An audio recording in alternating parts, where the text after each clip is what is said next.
привет всем любителям зелени и тем, кто только начинает свой путь в мире комнатных растений. С вами Валентина и Игорь Иванович. Игорь Иванович, это я, оператор, постановщик. И Green Room. Знаете ли вы, что ваши зеленые питомцы не просто украшают дом, но и активно работают на ваше здоровье?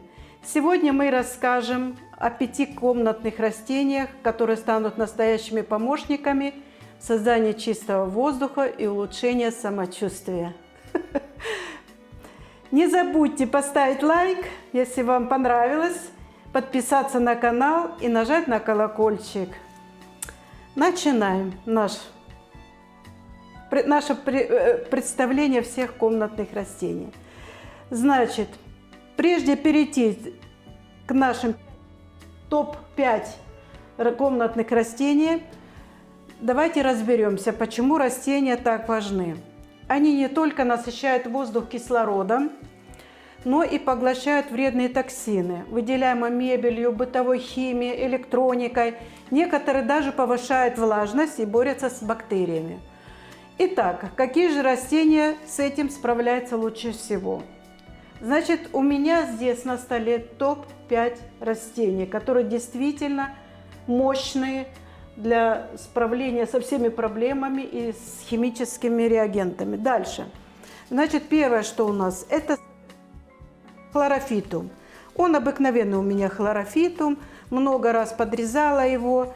Вот, очень удобный в размножении и легко растет, и легко ухаживать за ним. Второй то же самое хлорофитум, но более такой варигатные. Эти растения очень любят солнечные лучи, но не сильно, а рассеянный солнечный свет. Когда не хватает им света, они бледнеют. Дальше сансеверия. Вот это у меня сансеверия металлика. Это Black Coral сансеверия. Вы знаете, что я люблю сансеверия, и Игорь Иванович их тоже любит. Дальше идет у меня фикус. Фикус называется Мелани. Он же так же, как и фикус эластика, он тоже представляет особую ценность размножения. Вот такой фикус у меня Али. Их много видов фикусов. Также фикус такой же еще один. И самое главное у меня, то, что я приобрела недавно, это алоэ вера. Значит, я рассказала все названия, какие сегодня я буду представлять. И коротко расскажу о каждом понемногу. Ну, первое, это что? Это мои любимые сансеверии. Я их очень люблю, у меня их много. Я думаю, что Игорь Иванович вставит, вам покажет отрывочек небольшой моих сансеверий. Но там вот немного, не все, Игорь Иванович. Ничего. И в спальне же стоят, и в бюро моем. Да. Покажем, Валя. Да. Ну, что я хочу рассказать о сансеверии. Сансеверия, ее называют еще по-другому тещин язык, змеиное растение, ну кто как. Вот. Отлично очищает воздух от формальдегида, бензола и выделяет ночью кислород. Идеально, вообще он подходит идеально для спальной комнаты, потому что он днем собирает вот эти все вредные вещества, и методом метаболизма он перерабатывает, и ночью он выделяет кислород, что очень полезно для здоровья. Вот в чем дело, я понял, почему ночью мне так хорошо, Валя, рядом с тобой. Ну, вообще, уход за ним, он максимально неприхотлив. Выдержит недостаток света, нерегулярный полив. Вот. Очень хорошее растение для начинающих. Еще он приносит моральное, как вот удовлетворение, то, что для начинающих они не боятся загубить это растение, потому что даже для начинающих это простое растение. И оно также визуально в квартире, оно, как кто минималист, для них самое лучшее это растение разводить, потому что оно не раскидистое, оно вот выглядит очень эстетично в интерьере. Дальше хлорофитум, или же его по-другому называют паучье растение. Вот. один из самых эффективных очистителей воздуха, мощных очистителей. Удаляет до 90% формальдегида из воздуха, и, ну, в общем, в течение 24 часов. Что значит формальдегид? Формальдегид это когда вы приезжаете, допустим, покупаете новую мебель, она вся по новой покрашена или полакирована. То есть вот это вот растение, если вы покупаете в спальную комнату или же в кухню что-то вот типа таких вот полированных или лакированных ну, мебели, то вы должны, не просто должны, вы можете приобрести это растение с учетом того, что оно очищает действительно воздух от этих формальдегидных ну, выделений. Вот. Он также безопасен для животных. Хотя у него, вот я читала недавно, что хлорофитум, он для нас вот, имеет какой-то, не для нас, а животные чувствуют специфический запах этого растения. И поэтому они любят его грызть. И оно безопасно, вообще безопасно для всех.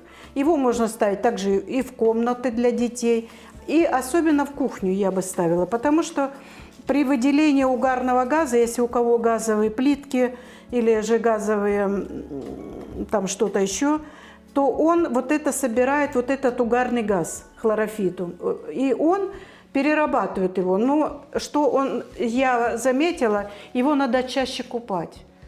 Его надо в ванную, скупали, помыли, чтобы у него была чистая поверхность. И тогда он будет больше в себя втягивать вот эти все вредные вещества. У моей мамы был такой, Валентина.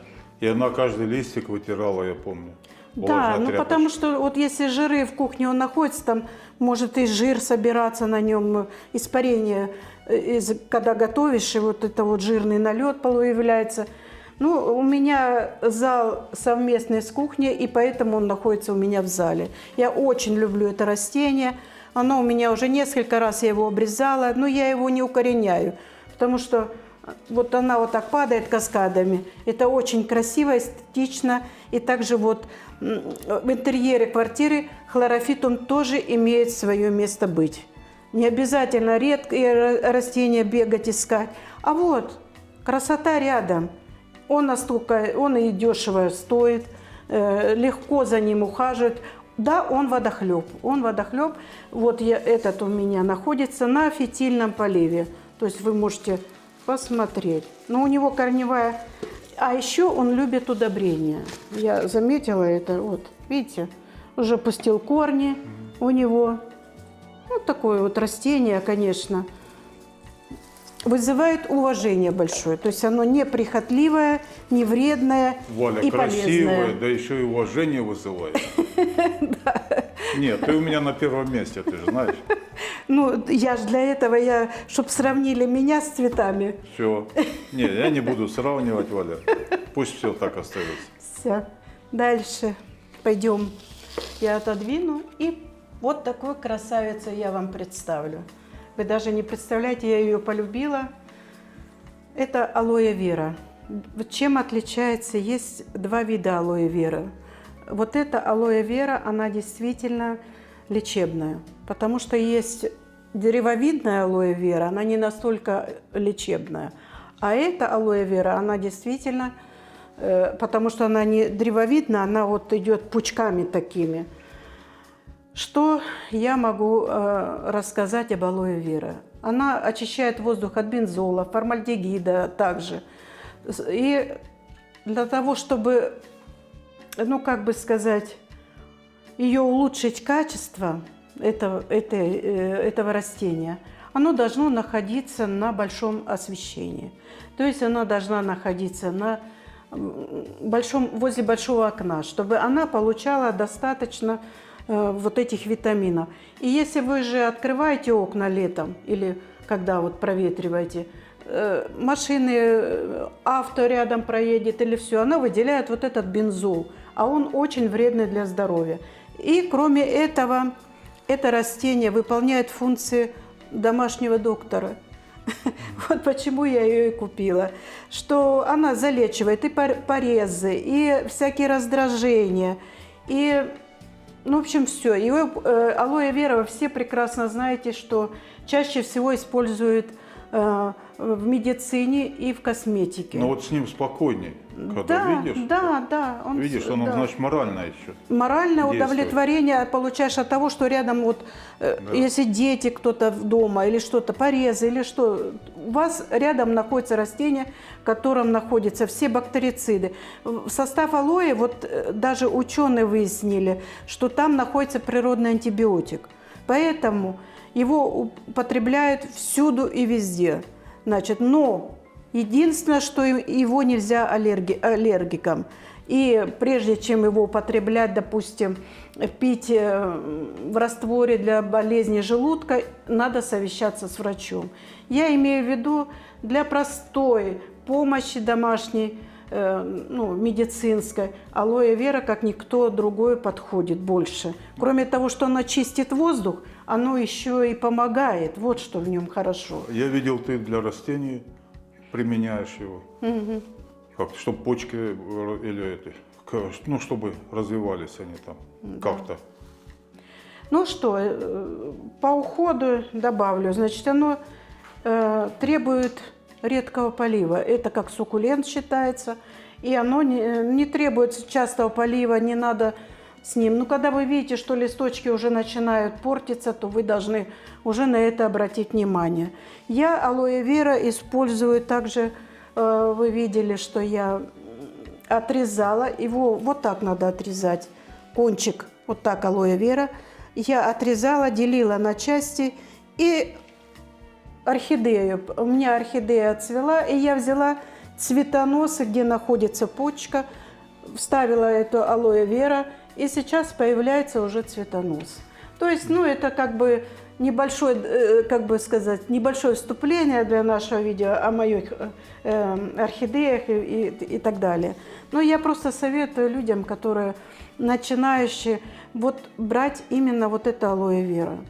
Очень хорошее растение, она вообще красиво цветет, неприхотливая, не требует особого внимания и приносит большую пользу. Кроме того, она красива в интерьере также, правда? Да. Вот если поставить на какую-то отдельную подставочку, где большое окно, и оно будет вас радовать все время. Мы весной на балкон поставим ее, да? Да. Она же приносит еще моральное удовольствие, правда? Так что я имел в виду, конечно. Я же посмотрю и вроде спокойнее на душе. Да. Дальше мы начнем о лаванде рассказывать. Видите, у меня вот такие маленькие саше. Это я когда-то купила лаванду, просушила ее. Она сушится очень просто, потому что о лаванде очень много полезного и хорошего я могу рассказать. Во-первых, лаванда – это первое, что может быть. У меня сейчас нету этого растения, я извиняюсь, что я так. И обычно оно у меня находится на балконе. И мы утром, когда выходим пить кофе на балкон, и запах лаванды, это вы не представляете. Это и есть ароматерапия. То есть она успокаивает нервы, успокаивает вообще оно, психологическое здоровье приносит, снижает частоту сердечных сокращений, уменьшает кровяное давление, улучшает сон. И также она, вообще у меня это находится, эти саше, мешочки находятся в спальне. И также у меня находится в шкафу, где находится постельное белье. Я очень люблю этот запах, и этот запах меня просто действительно успокаивает. Он снижает также стресс. Я так бывает, когда нервничаю, прислоню. Он действительно не из-за мощный. меня же ты нервничаешь, из-за чего-то. Если из-за меня, он не поможет уже. Его применяют, вы знаете, что больше всего в косметике, также при выпадении волос. Любое возьмите, если кому очень интересно прочитать про лаванду, они очень много научных исследований, научных описаний. Оно действительно очень полезное растение. Просто я на зиму засушила, нет у меня сейчас растения этого. И Я чувствую этот запах, я люблю этот запах. И он меня действительно А мы успокаивает. весной купим, опять на балкон поставим. Да, да. А к зиме соберем. И уход за ней простой, она не требует частого полива, потому что горная лаванда, она растет вообще на скалах. И ей не надо ни полива, ни удобрения, ничего. Она настолько... И чем меньше вы ее заливаете, тем больше от нее запах идет. Она как вот подсушивает вот эти нижние цветочки, и они еще больше аромат выделяют. То есть это основная ароматерапия. Ну и кроме этого она еще во всех, особенно употребляется в лавандовых маслах. Вот делают масло, наполняют. Также лавандовые чаи для сна. Сейчас очень большое применение лаванды. И поэтому каждый, кто хочет завести себе полезное растение дома, лаванда должна стоять тоже на первом месте. Так как она и не вредная, и неприхотливая, и полезная. Вот, значит, алоэ вера Лаванда. и лаванда. Эссенсиверия.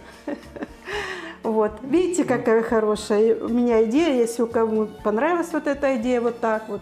И знаете, вот так вот к нам, когда заходишь в прихожую, но мне тоже в прихожей, где одежда, и тоже там же вот эта лаванда, и запах лаванды по всей квартире. Это очень приятно. И следующие 3 растения относятся к фикусам. Значит, это фикус мелани, это фикус али, я уже говорила, и другой фикус. Я его называю другой, потому что название забыла. Вот, но не важно. Важно то, что есть у меня еще большой фикус, мы просто его не могли поднять на этот стол. Ну, решили показать фикус мелани, потому что они однотипные. И также можно назвать, что это фикус эластика, каучуконосный и так далее. Ну, в чем польза этого растения? Нет, сначала расскажу о том, что это растение вырастает до 30 метров в природе. А на самом деле дома оно может вырасти в человеческий рост. Это растение сначала, вообще раньше, когда начинали выращивать это растение, привозили с разных, с Азии, с Индии и так далее, то в домах, в богатых, это было на входе. Значит, вот это растение, значит, оно настолько действительно нетрудоемкое, она, правда, только что не любит залив. А так она растет, и она выносит и тень, то есть вот сейчас зимнее время, окна у нас не сильно яркие, и она вот спокойно растет, просто лист мельчает. Но не важно. В чем польза этого фикуса? Фикус, оказывается, я даже сама не знала, что им лечат артриты. То есть его добавляют в лекарства, вытяжку с него как-то там делают, и лечат артриты. То есть вот эти листья прикладывать можно, то есть он оказывает лечебное действие. И он полезен этим. Он также поглощает пыль с квартиры. Просто его надо чаще протирать листья влажной тряпочкой. Это он любит очень. Потом, значит, также поглощает все формальдегиды, бензол и многие другие химические ингредиенты с воздуха. Он настолько полезен дома, что вы даже себе представить не можете. Поэтому я его и завела. Я не знаю, он особой цены нету, ну, он долго растет, но мне нравится то, что он действительно фактурный, будем так говорить, он красиво в интерьере смотрится, и такой же вот красивый, это разновидность фикусов. Но в чем его вред? Вред в нем то, что он, когда вы срезаете макушечки или что-то там, или дети подошли, оборвали листик, он выделяет млечное такое, как молочко. И это молочко может попасть на кожу и вызовет ожог или раздражение, или хуже того аллергию, вплоть до анафилактического шока. Еле медицинское. Но я не врач. Вот. Ну, в общем, я хочу что еще раз сказать. И это растение нельзя держать астматиком дома. Я не знаю, почему, это объяснение научно какое-то, но я это читала и давно читала, что у кого астма, то его нельзя держать дома у себя.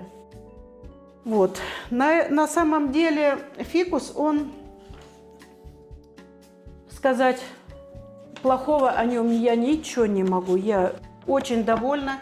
И я рада, что у меня вот эти 3 растения, не 3, а больше, потому что у меня еще есть шевериана и другие там, и руби, и всякие. Но они пока маленькие. И я очень рада этим растениям и довольна. И всем начинающим я советую разводить эти растения. Кроме начинающим я не советую это растение, потому что оно капризно. Не там поставила, оно моментально сбросит листья и показывает, насколько оно вредно. Листопад начнется. Желтеют, и ты начинаешь думать, а что-то с корнями. Начинаешь все это мешать, а там корни нормальные. А что ты, почему ты листья? А вот такое, ну типа такого. Вот, ребята, хочу вас попросить поделиться у нас в комментариях, значит, какие вы растения для здоровья у вас растут дома. Вот.